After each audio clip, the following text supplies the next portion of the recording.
नमस्कार, स्वागत है आपका इंडिया न्यूज 28 में। आइए बात करते हैं इस वक्त की बड़ी खबर की। नेशनल मेडिकल के द्वारा गलत इंजेक्शन लगाए जाने के कारण महिला की हुई मौत। सदर अस्पताल के चिकित्सक ने की पुष्टि।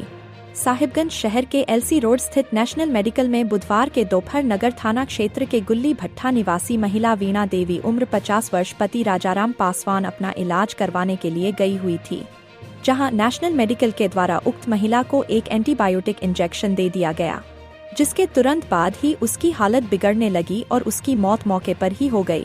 उधर मामला बिगड़ता देख नेशनल मेडिकल के फार्मासिस्ट मोहम्मद गुड्डन ने महिला के परिजनों को फौरन बेहतर इलाज हेतु सदर अस्पताल भेज दिया, जहां सदर अस्पताल में ड्यूटी पर तैनात चिकित्सक डॉक्टर प्रशांत कुमार ने इलाज करते हुए उक्त महिला वीणा देवी को मृत घोषित कर दिया। वहीं सदर अस्पताल के चिकित्सक डॉक्टर प्रशांत कुमार ने मामले में पुष्टि करते हुए बताया कि महिला की मौत गलत इंजेक्शन लगाए जाने के कारण हुई है। उधर परिजनों ने मामले की जानकारी तुरंत नगर थाना क्षेत्र की पुलिस को दी, जिसके बाद पुलिस ने मृतक महिला के शव को अपने कब्जे में लेते हुए पोस्टमार्टम कराने के लिए सदर अस्पताल लेकर आई। उधर पुलिस पूरे मामले की गहराई से छानबीन कर रही है। आइए जानते हैं डॉक्टर और परिजन क्या कहते हैं। संथाल परगना ब्यूरो मनीष कुमार शर्मा की रिपोर्ट। मतलब दवाई का जो है रखे डक यही दवा है जिससे इंजेक्शन देने से मेरी मम्मी की मौत हो गई। प्रॉब्लम क्या था आपका मम्मी का? कुछ नहीं, हल्का हल्का कभी कभी सांस फूलता था बस। तो जाता था तो दवा को इंजेक्शन देता था, ठीक हो जाता था, उसी के भरोसा हो गई। लेकिन ये डिब्बा देखी ना जैसी, तो बोली हमको एंटीबायोटिक नहीं दीजिए। उसका मन छनक गया, क्योंकि उसको कभी ऐसा हुआ था एक बार, तो वो एंटीबायोटिक से बहुत डरती थी। तो बोला कि नहीं हम नहीं लेंगे एंटीबायोटिक, हमको रिएक्शन कर जाता है। फिर मेरी बेटी भी बोली कि रिएक्शन कर जाता है, मेरी नानी को मत दीजिए। तो बोला कुछ नहीं होगा, लेकिन इंजेक्शन लगते लगते मेरी माँ मर गई उसी से। इंजेक्शन जिस दौरान जो है उनको मामला सामने आया है, क्या मामला था सर? मेटा का मौत से जुड़ा। हाँ, एक महिला आई थी, वो पहले नेशनल मेडिकल में दिखा रही थी वहाँ। तो नेशनल मेडिकल में एक इंजेक्शन दिया गया था। तो फिर मैं बोला कि कौन सा इंजेक्शन दिया गया था, तो उन्होंने दिखाया कि सेप्ट्रेक्सोनिक इंजेक्शन होता है। वो इंजेक्शन देने के बाद महिला सेंसलेस हो गई। सेंसलेस होने के बाद उसके 2 से 3 मिनट के अंदर ही ना तो उसका पल्स मिलने लगा, ना ही रेस्पिरेशन मिलने लगा। पल्स रुक गया था, रेस्पिरेशन रुक गया था, हार्ट रेट भी नहीं था, ब्लड प्रेशर कुछ नहीं था। फिर से वहाँ से पेशेंट को नेशनल वालों ने बोला कि आप लेके जाओ सर हॉस्पिटल। सर हॉस्पिटल जब पेशेंट को लेके आया, फिर यहाँ पे हम लोगों ने इसको चेक करा, बट जब तक पेशेंट का लाइव होने का कोई भी स्टेटस यहाँ पे प्रेजेंट नहीं था। तो यहाँ पे पेशेंट को हम लोगों ने ट्राई करा कि जो भी लाइफ सेविंग ड्रग्स होती है वो सब लाइफ सेविंग ड्रग्स दिया, बट पेशेंट रिवाइव नहीं कर सकी। इसलिए पेशेंट को हम लोगों ने ब्रॉड डेथ घोषित किया। मरी हुई ही महिला को वहाँ से लाया गया था। एक्चुअली ये जो केस वो हाइपरसेंसिटिव रिएक्शन के कारण होता है, वो इंजेक्शन के कारण होता है। टाइप 1 हाइपरसेंसिटिव रिएक्शन हो जाता है। तो मौत का सर कारण क्या है, मतलब असली कारण क्या है? Type 1 hypersensitive reaction. जो इंजेक्शन दिया गया है सर, उसकी वजह से ही मौत हुई है या कुछ और कारण? नाम सर भी है, उनके हस्बैंड का नाम राजाराम पासवान है, गुली भट्टा की रहने वाली है।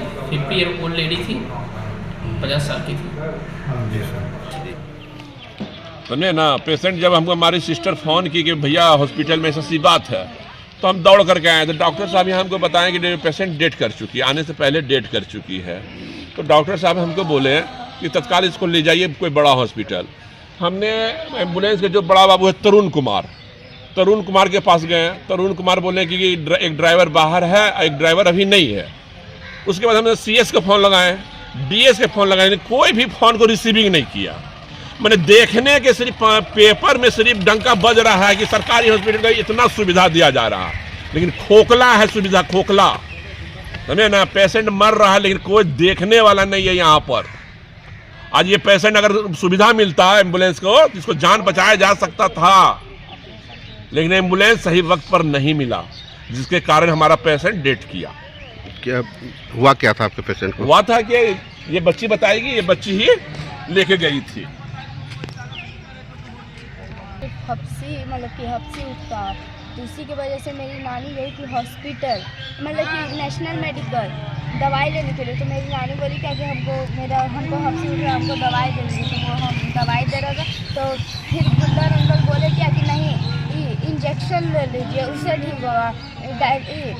एंटीबायोटिक। तो हम लोग बोले भी, हम भी बोले कि नहीं, मेरी नानी को एंटीबायोटिक रिएक्शन कर जाता है, और मेरी नानी भी बोली कि नहीं, हमको एंटीबायोटिक रिएक्शन कर जाता है। हम लोग सबको बोल रहे हैं कि एंटीबायोटिक रिएक्शन कर जाता है, मत दीजिए।